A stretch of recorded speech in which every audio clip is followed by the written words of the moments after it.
ರವಿ ಸರ್ದು ನಂದು ಮೊದಲ ಭೇಟಿ. ನಾನೊಬ್ಬ ಪ್ರೇಕ್ಷಕ ಮತ್ತು ಅವರೊಬ್ಬ ನಟ ಅಷ್ಟೇ. ಮತ್ತು ಆ ಹೊತ್ತಿಗೆ ನಿರ್ಮಾಪಕ, ನಿರ್ದೇಶಕ ಎಲ್ಲ ಆಗಿದ್ದವರು. ಕನ್ನಡ ಚಿತ್ರರಂಗದಲ್ಲಿ ಒಂದು ವಿರಾಟ್ ಸ್ವರೂಪವನ್ನು ತೋರಿಸ್ತಾ ಇದ್ದಂಥ, ನಾವ್ಯಾರು ಟಚ್ ಮಾಡೋಕ್ಕಾಗದೆ ಒಂದು ಬಂಗಾರದ ಗೋಡೆಯೊಳಗೆ ಒಂದು ಚಿನ್ನದ ಸ್ಪೂನ್ ಉಟ್ಕೊಂಡು ತಿಂತ ಬೆಳೆದಂಥ ಒಬ್ಬ ಮನುಷ್ಯ ಕನ್ನಡ ಚಿತ್ರರಂಗಕ್ಕೆ ಒಂದು ಲ್ಯಾವಿಶ್ನೆಸ್ನ, ಒಂದು ವೈಭವವನ್ನು, ಒಂದು ಕಾರ್ಯತತ್ಪರತೆಯನ್ನು ಸಿನಿಮಾ ರಂಗಕ್ಕೆ ಎಲ್ಲವನ್ನೂ ತನ್ನದೇ ಸ್ವಭಾವದಲ್ಲಿ ಹೇಳ್ಕೊಟ್ಟಂಥ ಮನುಷ್ಯ ಅಂತ ನಮಗೆಲ್ಲ ದೂರದಿಂದ ಕಂಡ ಮನುಷ್ಯರು. ರಂಗಭೂಮಿ ಅನ್ನೋದು ಅವನ್ನ ಹತ್ತಿರ ಸೇರ್ಸೋಕ್ಕೆ ಒಂದು ಪ್ರಮುಖವಾದ ಮಾಧ್ಯಮ ಆಯಿತು. ಅಂದರೆ ನಾನು ನಾಟಕದಲ್ಲಿ ಮಾಡ್ತಿದ್ದವನು ಸಿನಿಮಾದಲ್ಲಿ ಮಾಡ್ತಾಯಿದ್ದೆ. ಸಿನಿಮಾ ನೋಡಿ ಅವ್ರಿಗೆ ಒಂದು ಸಿನಿಮಾದಲ್ಲಿ ಇಂಪ್ರೆಸ್ ಆಗಿ ಅವರ ಸಮೀಪ ಬಹುಶಃ ಪ್ರೊಡಕ್ಷನ್ ಮ್ಯಾನೇಜರ್ ಅನ್ಕೋತೀನಿ, ಅವ್ರ ಕೈಲಿ ಹೇಳಿರ್ತಾರೆ. ಆಮೇಲೆ ಈ ಪ್ರಕಾಶ್ ರೈ ಜೊತೆಲೇ ಹುಡುಗ ಮಾಡಿದಲ್ಲ ನಾಗಮಂಡಲದಲ್ಲಿ, ಅವನ್ನ ಕರೆಸ್ರಿ ಅಂತೇನೋ ಕರೆಸಿ ಮಾಂಗಲ್ಯಂ ತಂತುನಾನೇನ ಅನ್ನುವ ಒಂದು ಮೊದಲ ಚಿತ್ರದಲ್ಲಿ ನಂದವ್ರದ್ದು ಭೇಟಿ. ಅವರು ನನ್ನ ಮೊದಲ ಚಿತ್ರ ಅವ್ರ ಜೊತೆ. ಅಷ್ಟೊತ್ತಿಗಾಗಲೇ ನಂದು ನಾಗಮಂಡಲ ಹಿಟ್ಟಾಗಿತ್ತು, ಆಮೇಲೆ ಜನ್ಮಜೋಡಿ ಹಿಟ್ಟಾಗಿತ್ತು. ನಂದು ಆರಂಭದಲ್ಲಿ ಹೊರಟಿದ್ದೆಲ್ಲ ರಾಜಮಾರ್ಗ. ಹಾಗಾಗಿ ಇವಾಗಿನ ಥರ ಫೋಟೋ ಹಿಡ್ಕೊಂಡು ಅಥವಾ ಮತ್ತೊಂದೇನೋ ಅಥವಾ ರೀಲ್ಸ್ ಮಾಡಿಕೊಂಡು ಆ ತೊಂದರೆಗಳೆಲ್ಲ ಇರಲಿಲ್ಲ. ಅಂದರೆ ಒಂದು ಸಿನಿಮಾದಲ್ಲಿ ಚೆನ್ನಾಗಿ ಮಾಡಿದ್ರೆ ಇನ್ನೊಂದು ಸಿನಿಮಾದ ಅವಕಾಶಗಳು ತಾನಾಗೇ ಬರ್ತಾಯಿತ್ತು, ಆಮೇಲೆ ಗಮನಿಸ್ತಾಯಿದ್ರು. ಹಾಗಾಗಿ ಆ ಥರ ಸಿಕ್ಕಿದ ಅವಕಾಶಗಳಲ್ಲಿ ಒಂದರಿಂದ ಒಂದು ಮೆಗಾ ಸೀರಿಯಲ್ಗಳು ಹಿಟ್ಟಾಗಿ ಮನೆತನ, ಜನನಿ ಮಾಡಿದ ಸೀರಿಯಲ್ಗಳೆಲ್ಲ ದೊಡ್ಡ ದೊಡ್ಡ ಹಿಟ್ಟಾಗ್ತಾಯಿತ್ತು. ಇದು 28 ವರ್ಷಗಳ ಹಿಂದಿನ ಮಾತು ಅಂತ ನಾನು ಹೇಳ್ತಾ ಇರೋದು. ಅಂಥ ಟೈಮಲ್ಲಿ ಈ ಪಿಕ್ಚರು ಮಾಂಗಲ್ಯಂ ತಂತುನಾನೇನ ಅಂತ, ಬಹುಶಃ ಅದನ್ನು VS ರೆಡ್ಡಿ ಡೈರೆಕ್ಟ್ ಮಾಡಿದ್ರ ಅಂತ. ಪ್ರೊಡ್ಯೂಸರು ಅಲ್ಲು ಅರವಿಂದ್ ಅವರು. ನಂಗೆ ಚೆನ್ನಾಗಿ ನೆನಪಿದೆ. ಅಲ್ಲು ಅರವಿಂದ್ ಪ್ರೊಡ್ಯೂಸರು. ಆ ಹುಡುಗ ಸಣ್ಣ ಹುಡುಗ, ಈ ಅಲ್ಲು ಅರ್ಜುನ್ ನನ್ನ ಹುಡುಗ ಅವಾಗ ಸಣ್ಣ ಹುಡುಗ. ಯಾಕೆಂದರೆ 100 ಡೇಸ್ ಫಂಕ್ಷನ್ಗೆ ಅವರು, ರಮ್ಯಕೃಷ್ಣ ಎಲ್ಲ ಬಂದಿದ್ದರು. ನಮಗೆಲ್ಲ ಕೈಯಲ್ಲಿ ಶೀಲ್ಡ್ಗಳನ್ನ ಕೊಟ್ಟು 100ನೇ ದಿವಸಕ್ಕೆ ಒಂದು ದೊಡ್ಡ ವೈಭವ ಎಲ್ಲ ತೋರಿಸಿ, ನಾನು ರಮ್ಯಕೃಷ್ಣ ಅವರಿಂದ ಹಿಡಿದು ಅಲ್ಲು ಅರವಿಂದ್ ಅವ್ರನ್ನೇ ಹಿಡಿದು ಮಾತಾಡಿಸಿ, ಜೊತೆಲಿ ಗೀತಾ ಆರ್ಟ್ಸ್ ಅಂತಲೇ ಏನೋ ಬಹುಶಃ ತುಂಬ ಫೇಮಸ್ಸು. ನಮಗೆ ಚೆನ್ನಾಗಿ ದುಡ್ಡು ಕೊಟ್ಟಿದ್ದರು. ಆಮೇಲೆ ನನಗೆ ನೆನಪು, ಯಾಕೆಂದ್ರೆ ಅಪೂರ್ವ ದುಡ್ಡು ಕೊಟ್ಟಿದ್ದು ನೆನಪುಗಳು ಕಮ್ಮಿ ಇರೋದ್ರಿಂದ ನನಗೆ ಅದು ನೆನಪಿದೆ. ಹಾಗಾಗಿ ಚೆನ್ನಾಗಿತ್ತು ಆ ದಿನಗಳು. ಆವಾಗ ಅಲ್ಲಿ ಭೇಟಿಯಾಗಿ ನಂದವ್ರದ್ದು ಹಂಗೆ ಶುರುವಾಗಿದ್ದು. ಸ್ನೇಹದಲ್ಲೂ ಮಾಡಿದ್ರೆ ಸ್ನೇಹ ಮಾಡಿದ್ದೆ, ಸ್ನೇಹ ಪಿಕ್ಚರಲ್ಲಿ ಮಾಡಿದ್ದೆ. ಆಮೇಲೆ ಓನನಲ್ಲೇ ಪಿಕ್ಚರ್ ಮಾಡಿದೆ. ಆಮೇಲೆ ಏಕಾಂಗಿ ಇಲ್ಲ ತುಂಬ ಮಧ್ಯದಲ್ಲಿ ಕನಸುಗಾರ ತುಂಬ ದೊಡ್ಡ ಹಿಟ್ಟು.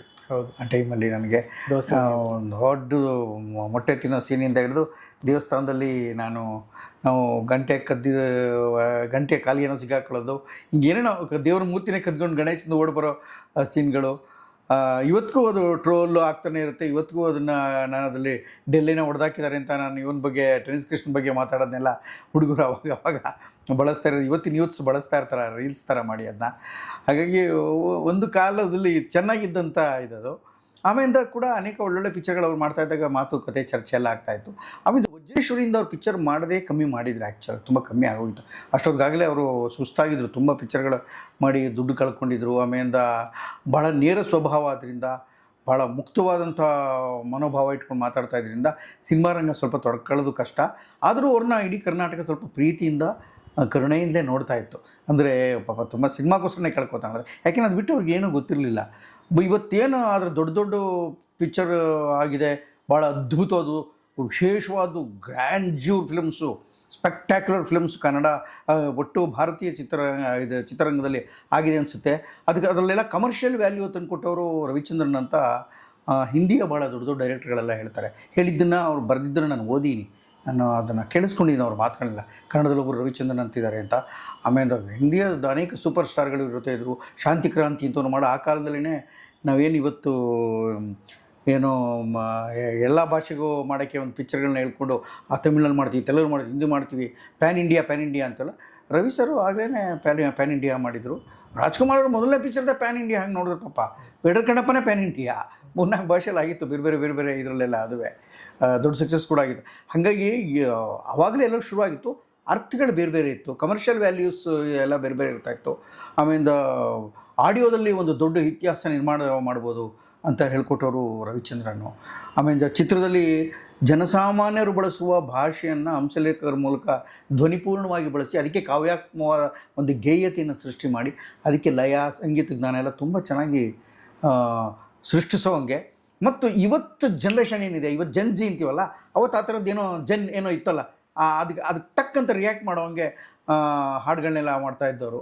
ಈ ಥರ ಖುಷಿ ಇತ್ತಲ್ಲ. ನನಗೆ ಒಂದು ವಿಶೇಷವಾಗಿ ನಾನು ನಾಟಕ ಬೆಳೆದು ಬಂದ ಪರಂಪರೆ ಎಲ್ಲ ನೀನಾಸಂನಲ್ಲಿದ್ದವನು, ರಂಗಾಯಣದಲ್ಲಿದ್ದವನು, ಮತ್ತು ನಾನು ಸತ್ಯಜಿತ್ ರೇ ಪಿಕ್ಚರ್ ನೋಡ್ತಾ ಬೆಳೆದವನು. ಆಮೇಲೆ ನನಗೆ ತುಂಬ ಚೆನ್ನಾಗಿ ಇಷ್ಟ ಆಗ್ತಾಯಿದ್ದು ಗಿರೀಶ್ ಕಾಸರವಳ್ಳಿ ಪಿಕ್ಚರ್ಗಳು. ಆಮೇಲಿಂದ ನಾಸಿರುದ್ದೀನ್ ಶಾ ಮತ್ತು ಹೆಚ್ಚು ನನಗೆ ಗೊತ್ತಿರೋಂಗೆ ತುಂಬ ಕಲಾತ್ಮಕವಾದಂಥ ಶ್ಯಾಮ್ ಬೆನ್ಗಲ್ಲು, ಮಂಥನ್ನು, ಅನಂತ್ ನಾಗು ಇವರೇ ಫೇವ್ರೇಟು ನಮಗೆ. ಆದರೆ ನನಗೆ ಇನ್ನೊಂದು ಕುತೂಹಲನೂ ಇತ್ತು, ಜನಸಾಮಾನ್ಯರಿಗೆ ತಲುಪಿಸುವ ಪಿಕ್ಚರ್ಗಳಲ್ಲೂ ಗುಣಮಟ್ಟದ ಶ್ರೇಷ್ಠತೆಯನ್ನು ಯಾರು ಕೊಡ್ಬೋದು ಅಂತ ಯಾವಾಗಲೂ ಸರ್ಚ್ ಮಾಡ್ತಾಯಿದ್ದೆ. ಮತ್ತು ಅವೆರಡರ ನಡುವಿನ ದಾರಿಯನ್ನು ನಾನು ಹುಡುಕೋ ಪ್ರಯತ್ನ ತುಂಬ ಮಾಡ್ತಾಯಿದ್ದೆ. ನಾನು ಆ ಸೆಟಪ್ಪಿಂದ ಬಂದರೂ, ಆರ್ಟಿಸ್ಟಿಕಲ್ ಫಿಲಮ್ ಸರ್ಕಲಿಂದ ಬಂದರೂ ಕಮರ್ಷಿಯಲ್ ಫಿಲಮಲ್ಲಿ ನಾನು ಧುಮುಕೋದಕ್ಕೆ ಕಾರಣ ಈ ರವಿಚಂದ್ರನ್ ಅಂಥವ್ರ ಪಿಕ್ಚರ್ಗಳು, ಮತ್ತು ಅನೇಕ ಬಾರಿ ಇವೆರಡರ ಮಾಧ್ಯಮದಲ್ಲಿ ನಡುವಿನ ಪಂಥದಲ್ಲಿ ನಿಂತ್ಕೊಂಡು ಕೆಲಸ ಮಾಡ್ತಾಯಿದ್ದವರು ಹೆಚ್ಚು ನಾಗಾಭರಣ ಅವರು, ನಾಗತಿಹಳ್ಳಿಯವರು, ನನಗೆ ಲೋಕೇಶ್ ಅಭಿನಯಿಸ್ತಾ ಇದ್ದಂಥ ಅನೇಕ ಪಿಕ್ಚರ್ಗಳು, ಅನಂತ್ನಾಗ್ ಮಾಡ್ತಾ ಇದ್ದಂಥ ಪಿಕ್ಚರ್ಗಳು, ಇವೆಲ್ಲ ಹೆಚ್ಚು ಸಂತೋಷ ಕೊಡ್ತಾಯಿತ್ತು. ರಾಜ್ಕುಮಾರ್ ಎಲ್ಲ ಪಿಕ್ಚರ್ಗಳಿಗೂ ಜೊತೆಷ್ಟನ್ನು ನಾಂದಿ ಅಂತ ಆ ಕಾಲದ ಒಂದು ದೊಡ್ಡ ಆರ್ಟ್ ಫಿಲ್ಮ್ ಅದು ನನ್ನ ಪ್ರಕಾರ. ನಾಂದಿ ಆಗಲಿ ಅಥವಾ ಅನೇಕ ಆ ಥರದ್ದು ತುಂಬ ಪಿಕ್ಚರ್ಗಳು. ಕಸ್ತೂರಿ ನಿವಾಸದ್ದು ಸ್ಟೋರಿ ಲೈನೇ ಬಹಳ ವಿಶೇಷ. ಕಮರ್ಷಿಯಲ್ ಅಂತ ಅನ್ಸಲ್ಲ ನನಗೆ, ಅದು ಆರ್ಟಿಸ್ಟಿಕ್ ಪಿಕ್ಚರ್ ಅದು. ಅನೇಕ ಬಂಗಾರದ ಮನುಷ್ಯ ಎಷ್ಟು ಒಳ್ಳೆ ಥೀಮ್ ಇಟ್ಕೊಂಡಿದ್ದಂಥ ಪಿಕ್ಚರು. ಆಮೇಲೆ ಸತಿಶಕ್ತಿಯಲ್ಲಿ ರಾಜ್ಕುಮಾರ್ ಅಭಿನಯಿಸಿದಂಥ ರೋಲು ಎರಡೂ ಥರದ್ದು. ಮಹಿಷಾಸುರಮರ್ದಿನಿ ಆ ಥರ ಮಾಡ್ತಾಯಿದ್ದಿದ್ದು ಮತ್ತು ಅವರ ಪವರು, ಇದನ್ನೆಲ್ಲ ನೋಡಿ ನಾನು ಆ ಕಾಲಕ್ಕೆ ತುಂಬ ದೊಡ್ಡ ರೋಮಾಂಚಿತನಾಗಿದ್ದೆ. ಆಮೇಲೆ ಲಕ್ಷ್ಮೀನಾರಾಯಣ ಪಿಕ್ಚರ್ಗಳು ಇಷ್ಟ ಆಗ್ತಾಯಿತ್ತು ನನಗೆ. ಹೀಗಿದ್ದು ಸರ್ಕಲಿಂದ ರವಿಚಂದ್ರನ್ ಪಿಕ್ಚರ್, ಕಮರ್ಷಿಯಲ್ ಪಿಕ್ಚರ್ನ ಅಧ್ಯಯನ ಮಾಡೋಕ್ಕೆ ಯಾವಾಗಲೂ ಕುತೂಹಲವಾಗಿ ಹತ್ತಿರ ನೋಡ್ತಾ ಇದ್ದೆ. ಅವರು ಪಿಕ್ಚರ್ ಶೂಟಿಂಗ್ ನಡಿಬೇಕಾದ್ರೆ ನಾನು ಹತ್ತಿರ ನೋಡ್ತಾ ಇದ್ದು, ಮಾತಾಡ್ತಿದ್ದು ನೋಡಿ ಹತ್ತಿರ ಕೂತ್ಕೊಳ್ಳೋರು. ಅದೆಷ್ಟು ಬೇಗ ಹತ್ತಿರ ಆಗ್ಬಿಟ್ರು. ಎರಡನೇ ಪಿಕ್ಚರ್ಗೆ ಅಂತಂದ್ರೆ ಅವರು ಜೊತೆಲೇ ಕೂಡಿಸ್ಕೊಳ್ಳೋದು ಕಾರಲ್ಲಿ. ಅವ್ರೇನು ತಿಂಡಿ ತಿಂತಾರೆ, ಅವರು ಯಾವಾಗಲೂ ರುಚಿಯಾಗಿ ತಿಂತಾನೆ ಇರೋರು. ಅವ್ರಿಗೆ ಈ ತಿನ್ನೋ ವಿಚಾರದಲ್ಲಿ ಅದ್ಭುತ. ಅರ್ಧ ಗಂಟೆಗೆ ಒಂದ್ಸಲಿ ಅವ್ರಿಗೆ ಕಡಲೆಕಾಯಿ ಬೀಜ, ಚಕ್ಲಿ, ಕೋಡ್ಬಳೆ, ಆಮೇಲೆ ವಿಶೇಷವಾದ ತಿಂಡಿಗಳು. ಆಮೇಲೆ ಕೆಲವು ಟೈಮಂತೂ ಅವರೇ ಕ್ಯಾರವನಲ್ಲಿ ಟೀ ಮಾಡಿಕೊಡೋದು. ಸುದೀಪ್ಗೂ ಚಟ ಇದೆ ಅಂದರೆ ಅವರೇ ಟೀ ಮಾಡ್ತಾರೆ. ಈ ಬಂದವ್ರಿಗಲ್ಲಿ ಟೀ ಮಾಡಿಕೊಡ್ತಾರೆ, ಹೇಳ್ತಾರೆ. ಅದೇನೋ ವಿಚಿತ್ರವಾದ ತಿಂಡಿಗಳನ್ನೆಲ್ಲ ಅವರೇ ಮಾಡಿ ಅದನ್ನು ಹಂಚ್ಕೊಂಡು ತಿನ್ನೋದು. ಆರ್ಡ್ರ್ ಮಾಡಿ ತರಿಸ್ತಾರೆ.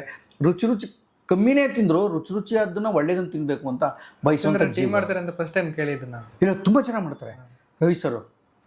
ಟೀ ಅಲ್ಲದೇ ಬೇರೆ ಕೆಲವು ತಿನ್ನೋ ಅನೇಕ ವಿಷಯಗಳಲ್ಲಿ ಅಲ್ಲೇ ಮಾಡಿಕೊಟ್ಟು, ಅಲ್ಲೇ ಚರ್ಚೆ ಮಾಡಿ ಹೆಂಗೆ ಮಾಡೋದು ಹೆಂಗೆ ಗೊತ್ತಾ, ಹಿಂಗೆ ಅಂತೆಲ್ಲ ಹೇಳಿ ಹಿಂಗೆಲ್ಲ ಮಾಡ್ತಾ ಇರ್ತಾರೆ.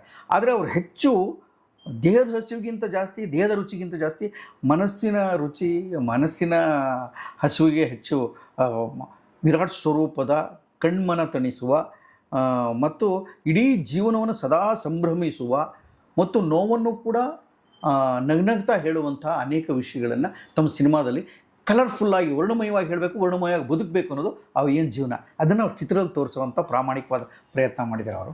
ನನಗೆ ಇದೊಂದು ವಿಶಿಷ್ಟವಾದ್ದು ಅನ್ನಿಸ್ತು. ಅದಕ್ಕೆ ಅವ್ರಿಗೆ ಕನ್ನಡ ಸಾಹಿತ್ಯದ ಅನೇಕ ಪಕ್ಕದಲ್ಲಿ ಕೂತ್ಕೊತೀನಲ್ಲ, ಅವರು ಹಾಡುಗಳು ಬರೀತೀನಿ ಕಣೆ ಅಂದರು. ಬರ್ಕೊಟ್ಟಿದ್ದೆ, ನಾನು ಕಾಪಿ ಮಾಡ್ತಾಯಿದ್ದೆ, ಆಮೇಲೆ ಜೋಡಿಸಿರ್ತೆ. ನಾನು ಕೆಲಸ ಹುಡುಕುತ್ತೆ. ಪಾಪ ಈಗ ಎಷ್ಟು ಪ್ರಾಮಾಣಿಕವಾಗಿ ಒಂದು ದೃಶ್ಯ ನೀನೇ ಡೈರೆಕ್ಟ್ ಮಾಡೆ, ಒಂದು ಎಪಿಸೋಡ್ ಮಾಡ, ಯಾಕೆ ಏನು ನೀನು ಹಂಗೆ? ಇಲ್ಲ ಸರ್, ನಾನು ಮಾಡಲ್ಲ.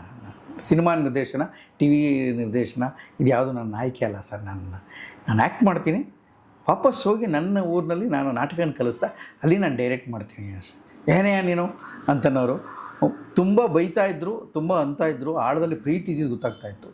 ಆ ಪ್ರೀತಿಯ ಚಾಹಿಯ ಕುರಿತಾಗಿ ಇಷ್ಟು ವರ್ಷಗಳ ಮೇಲೂ ಮೊನ್ನೆ ದಿಢೀರಂತ ಇದ್ದಕ್ಕಿದ್ದಂಗೆ ಅವರ ಆ ಪ್ರೋಗ್ರಾಮ್ಗೆ ಹೇಳಿ ಕಳಿಸಿದ್ರು, ನೀವು ಬಂದೇ ಬರಬೇಕು ಅಂತ ರವಿ ಸರು. ನಾನಿಲ್ಲ ಸರ್, ಬೇಡ, ಯಾಕೆ ಅಂತಂದೆ. ಅವ್ರದ್ದು ಮತ್ತು ಹಂಸಲೇಖ ಅವ್ರದ್ದು ಒಂದು ದೊಡ್ಡ ಅದ್ಭುತವಾದ ಕಾರ್ಯಕ್ರಮ ಆಯಿತು. ರೀಜಾಯಿನ್ ಒಂದು ಪ್ರೋಗ್ರಾಮ್, ಒಂದು ಭಾಳ ವಿರಾಟ್ ಸ್ವರೂಪದ್ದು. ನಾನು ಹೋಗಿದ್ದೆ, ಕೂತ್ಕೊಂಡು ಪೂರ್ತಿ ನೋಡಿ ಕಣ್ಮನ ತಣಿಸ್ಕೊಂಡೆ. ಆ ಹಾಡುಗಳು ಹೆಚ್ಚು ಜನ ಅವ್ರ ಜೊತೆಲಿ ಮಾಡ್ತಾಯಿದ್ದೆ. ಎಲ್ಲ ಹೀರೋಯಿನ್ಗಳನ್ನೂ ಕರೆಸ್ಬಿಟ್ಟಿದ್ರು ಬಹುತೇಕ. ಚೂಯಿ ಚಾವ್ಲಾ ಬಿಟ್ಟು ಮಿಕ್ಕವ್ರು ಎಲ್ಲರೂ ಇದ್ದರು. ನಾನು ಎಲ್ಲರನ್ನೂ ನೋಡಿದೆ. ಆಮೇಲೆ ಏನು ಸಾರ್, ಹೀರೋಗಳೇ ಕಮ್ಮಿ, ಬರೀ ಹೀರೋಯಿನ್ಗಳಿದ್ದಾರೆ ಅಂದೆ. ಬಂದಿಲ್ಲ ಕಣಪ್ಪ, ಏನು ಮಾಡೋದು, ನನ್ನ ಹೆಣ್ಮಕ್ಳೇ ಇಷ್ಟಪಡ್ತಾರೆ ಕನ್ನಡ ನಾಡಿನಲ್ಲಿ ಅಂತ ನನಗೆ ಈಗಲೇ ಗೊತ್ತಾಗಿತ್ತು. ಮತ್ತೆ ಅದು ಪ್ರೂವ್ ಆಯಿತು ಅಂತಂದ್ರು, ನಕ್ಕರು, ತಮಾಷೆ ಮಾಡಿದ್ರು. ಆ ಥರದ್ದು ಮಾತು ಕೊಟ್ಟು, ಆಮೇಲೆ ತಮ್ಮನ್ನೇ ತಾವು ಛೇಡಿಸ್ಕೊಂಡು ಇನ್ನೊಬ್ಬರನ್ನೂ ಛೇಡಿಸ್ತಾ ಮತ್ತು ಕರಾರುವಾಕಾಗಿ ಅನಿಸಿದ್ದನ್ನು ನಿರಂತರವಾಗಿ ಮಾತಾಡ್ತಾ ಹೋಗೋದು ರವಿಚಂದ್ರನ್ ಗುಣ. ಮತ್ತು ಮಾಡಿ ಸಂಗೀತ ಏನೇ ಇದ್ದರು, ತಪ್ಪೋ ಸರಿನೋ ಕಾನ್ಫಿಡೆಂಟಾಗಿ ಇನ್ನೊಬ್ಬರು ಕೇಳಿಸ್ತಾರೆ, ಹಾಡುಗಳನ್ನ ಕೇಳಿಸ್ತಾರೆ, ಬರೆದಿದ್ದನ್ನು ಓದಿಸ್ತಾರೆ. ಅದಕ್ಕೆ ಇದು ಮಾಡ್ತಾರೆ. ನಾನು ದೃಶ್ಯ ಹಿಂಗೆ ಕಟ್ಟಿದ್ದೀನಿ ಅಂತ ಒಂದು 2 hours ನೀವು ಅವ್ರ ಜೊತೆ ಇದ್ದರೆ ಒಂದು ವಿಶ್ವರೂಪ ದರ್ಶನ, ಇನ್ನೊಂದು 10 ಕತೆ ಹೇಳ್ತಾರೆ ಸಿನಿಮಾದ್ದು, ಮತ್ತು ಹಿಂಗೆ ಮಾಡ್ತಾಯಿದ್ದೀನಿ ಅಂತ. ಹಾಗೆ ಹೇಳ್ತಾ ತಿಂಡಿ, ಕಾಫಿ, ಮಾತುಕತೆ ಎಲ್ಲ ಆದಮೇಲೆ ಅವ್ರ ಮನೇಲಿ ಕರೆಸಿದ್ದಾಗ ನನ್ನ ಒಂದು ಪಿಕ್ಚರ್ ತೋರಿಸ್ತೀನಿ ಬರಯ್ಯ ಅಂತ ಕರ್ಕೊಂಡೋದ್ರು. ಒಂದು 50-60% ಜಾಸ್ತಿಗೆ ಪಿಕ್ಚರ್ ಆಗಿದ್ದು ಒಂದು ಪಿಕ್ಚರ್ ಪೂರ್ಣ ತೋರಿಸಿದ್ರು. I am god the crazy ಅಂತ ಒಂದು ಪಿಕ್ಚರು. ನಾನು ದಿಗ್ಗೂಢನಾಗ್ಬಿಟ್ಟೆ. ಪಿಕ್ಚರು ಎಷ್ಟು ಗುಣಮಟ್ಟವಾಗಿ ಶ್ರೇಷ್ಠವಾಗಿತ್ತು ಅಂದರೆ, ನಾನು ಸರ್ ತಡ ಮಾಡ್ಕೋಬೇಡಿ ಸರ್ ಎಲ್ಲ ಪಿಕ್ಚರ್ ಮಾಡ್ದಂಗೆ, ಆಮೇಲೆ ಇನ್ನೊಂದೇನೋ ತಾಪತ್ರೆ ಆಗುತ್ತೆ. ಪ್ರತಿ ಕ್ಷಣವೂ ಹೊಸೊಬ್ಬರು ಹುಡ್ತಾ ಇದ್ದಾರೆ, ಇದೇ ಥರ ಯೋಚನೆ ಮಾಡೋರು, ರಿಲೀಸ್ ಮಾಡಿಬಿಡಿ ಸರ್ ಇದನ್ನ ಅಂತ. ನಾನು ಇನ್ನೂ ಇದೇ ಕಡೆ ಮಾಡಬೇಕು ಒಂಚೂರು, ನನಗೆ ಇದಕ್ಕೆ ಕೆಲವು ಆ್ಯಕ್ಟ್ರಸ್ಗಳು ಬೇಕು ಅಂದರು. ಒಳ್ಳೇದಾಗಲಿ ಸರ್ ಸಿಕ್ಕಲಿ ಅಂದೆ. ಇಲ್ಲ ನಾನು ನಿಮ್ಮಲ್ಲಿಗೆ ಬರ್ತಾಯಿದ್ದೀನಿ ಅಂದರು. ಸರ್ ನೀವು ಬೇಡ, ನೀವು ಯಾರೋ ಅಸಿಸ್ಟೆಂಟ್ ಡೈರೆಕ್ಟ್ರನ್ನ ಕಳಿಸಿ ಸರ್, ಅಥವಾ ಯಾರು ಗೊತ್ತಿರೋ ಅವ್ರು ನಮ್ಗೆ ಗೊತ್ತಿದ್ದವ್ರಿಗೆ ಹೇಳ್ತೀವಿ, ಅಥವಾ ಬರೀ ನನಗೆ ಇದನ್ನು ಕಳಿಸಿ ಸಾಕು, ನಾವು ಗೊತ್ತಿದ್ದವ್ರಿಗೆ ಯಾರಿಗಾರು ಪಾಸ್ ಮಾಡ್ತೀವಿ ಪಾಪ ಆಸೆ ಪಡ್ತಾವ ಇದ್ದರೆ ಅಂತ. ನಮ್ಮಲ್ಲಿ ರಂಗಭೂಮಿ ಮಾತ್ರ ಕಲಿಸ್ಕೊಡೋದು, ಸಿನಿಮಾ ಅಂತ ಏನು ಕಲಿಸ್ಕೊಡಲ್ಲ. ಆದರೆ ಸಿನಿಮಾ ಗ್ರಾಮರ್ಗೆ ರಂಗಭೂಮಿಯ ಅನೇಕ ವಿಶಿಷ್ಟವಾದಂಥ ಅಭಿನಯದ ಗ್ರಾಮರು ಸಪೋರ್ಟಿವ್ ಆಗುತ್ತೆ. ಕ್ಯಾಮರಾ ಮುಂದೆ ಎದುರಿಸ್ಬೇಕಾದ್ರೆ ಸ್ಥೈರ್ಯ ಮತ್ತು ವಿಚಾರವಂತಿಕೆ ಮತ್ತು ಪಾಸು, ಬಿಟ್ವೀನ್ ದ ಲೈನ್ಸು ಮತ್ತು ಕನ್ನಡನ ಉಚ್ಚಾರಣೆ ಮಾಡೋ ರೀತಿ. ರವಿಚಂದ್ರನಿಗೆ ಈ ಪಾಯಿಂಟ್ಗಳು ಇಷ್ಟ. ಅವ್ರು ಅದಕ್ಕೆ ಎಳೆ ಅವ್ರಿಗೆ, ಅದಕ್ಕೆ ಅವರು ಅವ್ರ ಫೇವ್ರೇಟ್ ಆ್ಯಕ್ಟರ್ಗಳು ನೋಡಿ, ಪ್ರಕಾಶ್ ರೈ ಅವ್ರಿಗೆ ತುಂಬ ಇಷ್ಟ ಆ್ಯಕ್ಟ್ ಮಾಡ್ಬೇಕಾದ್ರೆ, ಉಮಾಶ್ರೀ ತುಂಬ ಇಷ್ಟ ಅವ್ರಿಗೆ, ದೊಡ್ಡಣ್ಣ ತುಂಬ ಇಷ್ಟ. ಏಕೆಂದರೆ ಇವರೆಲ್ಲ ರಂಗಭೂಮಿಯಿಂದ ಬಂದವರಲ್ಲ, ಇವರೆಲ್ಲ ಭಾಳ ಇಷ್ಟವಾದ ನಟರುಗಳು ಅವ್ರಿಗೆ. ಕನ್ನಡ ಚೆನ್ನಾಗಿ ಮಾತಾಡ್ತಾರೆ ಅವರು, ಲೀಲಾಜಾಲತೆ ಇದೆ ಅವ್ರಿಗೆ ಅಂತ. ಹಾಗೆ ಆ ಥರದವರೇ ಬೇಕು ಸರ್, ನೀವು ಬರೋದು ಬೇಡ ಸರ್ ಅಂತ ನಾನು. ಯಾಕೆಂದರೆ ನಾನು ಇನ್ನೂ ಒಂದು ಸಣ್ಣದೊಂದು ಪುಟ್ಟ ಜಾಗದಲ್ಲಿರೋನು, ನಾನು ಪುಟ್ಟ ಮನುಷ್ಯ, ಅವರು ವಿರಾಟ್ ಸ್ವರೂಪದವ್ರು, ಅವ್ರು ಯಾಕೆ ಬರಬೇಕು ಅಂತ ನಾನು. ಆದರೆ ಅವ್ರು ಇಲ್ಲ ನಾನು ಮುಂದೆ ಬರ್ತೀನಿ. ಆಯಿತು ಸರ್ ಅಂದರೆ ಒಂದು ಡೇಟ್ ಫಿಕ್ಸ್ ಮಾಡಿದ್ರು. ಸರಿ ಸರ್, ಸರಿ, ಓಕೆ ಓಕೆ, ಥ್ಯಾಂಕ್ ಯು. ಒಂದು 15 ನಿಮಿಷ ಆಗುತ್ತೆ ಸರ್. ಹ್ಞೂ ಸರ್, ಬರುತ್ತೆ, ಖಂಡಿತ ಬರುತ್ತೆ ಸರ್, ಖಂಡಿತ ಬರುತ್ತೆ. Thank you sir.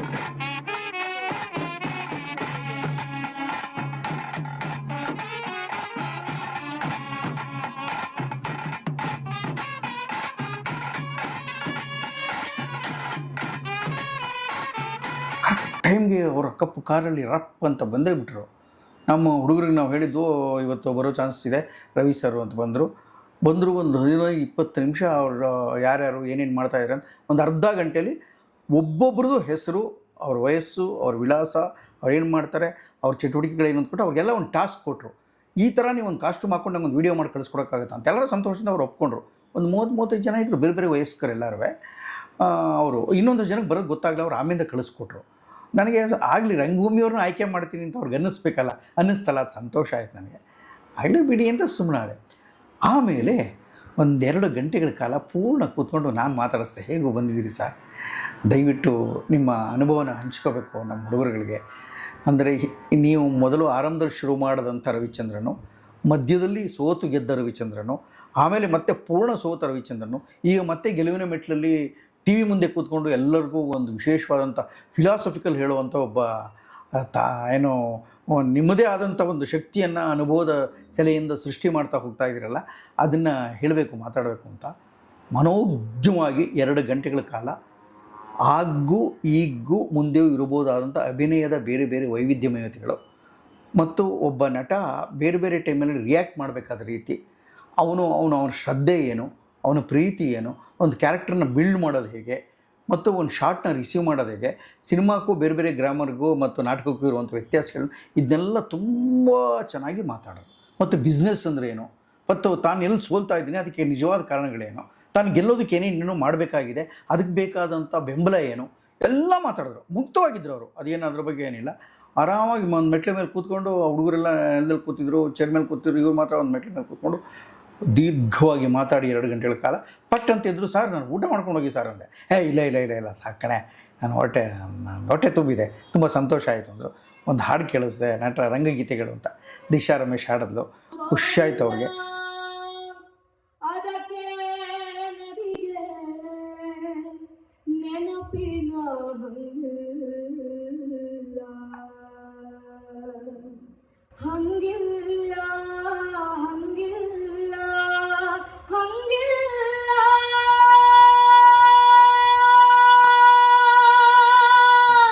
ಸಂತೋಷವಾಗಿ ನಾನು ಬರ್ತೀನಿ ಕಣಪ್ಪ, ನೀ ಆರಾಮಾಗಿರ, ಏನಿದೆ ಸರ್, ನಮ್ಗೆ ಕೈಲಿ ಏನಾಗುತ್ತೆ, ನಾವು ಅಷ್ಟು ನಾವು ಆರ್ಟಿಸ್ಟ್ಗಳನ್ನ ಒಳ್ಳೊಳ್ಳೆಯವ್ರನ್ನ ಕೊಡೋ ಪ್ರಯತ್ನ ಮಾಡ್ತಾಯಿದ್ವಿ ಸರ್.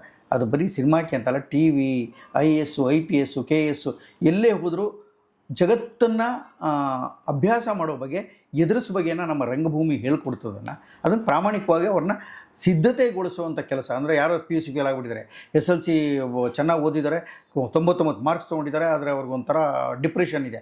ಆ ಡಿಪ್ರೆಷನ್ಗಳನ್ನ ಹೋಗಲಾಡಿಸ್ಕೊಳ್ಳೋಕ್ಕೆ ಮನೋಚಿಕಿತ್ಸಕವಾದಂಥ ಕೇಂದ್ರ ಅಂತಿದ್ರೆ ರಂಗಭೂಮಿ. ಅದರಲ್ಲಿ ಪ್ರಾಮಾಣಿಕವಾಗಿ ಸತತವಾಗಿ ಶ್ರಮದಲ್ಲಿ ತೊಡಕೊಂಡಾಗ ಇಡೀ ಜಗತ್ತು ಸುಂದರವಾಗಿ ಕಾಣೋಕ್ಕೆ ಶುರು ಮಾಡಿಬಿಡ್ತದೆ. ನಾವು ಎಂಥ ನೋವಿನಲ್ಲೂ ಹತಾಶೆಯಲ್ಲಿ ಕೂಡ ಎಂಥ ಹಸುವಿನಲ್ಲೂ ಕೂಡ ಜನಪ್ರೀತಿಯನ್ನು ಎಕ್ಸ್ಪೆಕ್ಟ್ ಮಾಡೋದೇ ಆ ಕಾರಣಕ್ಕಾಗಿ.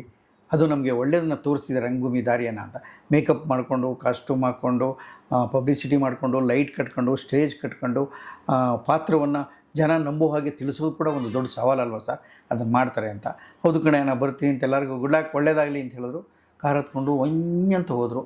ಒಂದು ದೊಡ್ಡ ಸುದ್ದಿ, ನಮಗೂ ಹುಡುಗರಿಗೂ ಎಲ್ಲ ರೋಮಾಂಚಕ. ಇವರು ಈ ಸರ್ ಇಷ್ಟು ಆರಾಮಾಗಿ ಬಂದು ನಮ್ಮ ಜೊತೆ ಮಾತಾಡಿದ್ರು, ಎಷ್ಟು ಚೆನ್ನಾಗಿ ಹೇಳಿದ್ರು ಅಂತ.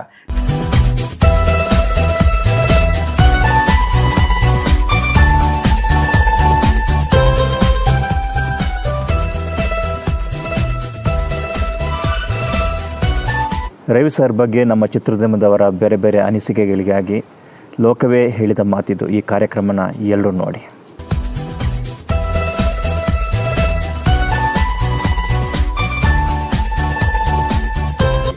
ಪಾಸಿಟಿವ್ ಪಿಕ್ಚರ್ನ ಸಬ್ಸ್ಕ್ರೈಬ್ ಮಾಡಿ, ಬೆಲ್ ಬಟನ್ ಒತ್ತಿ.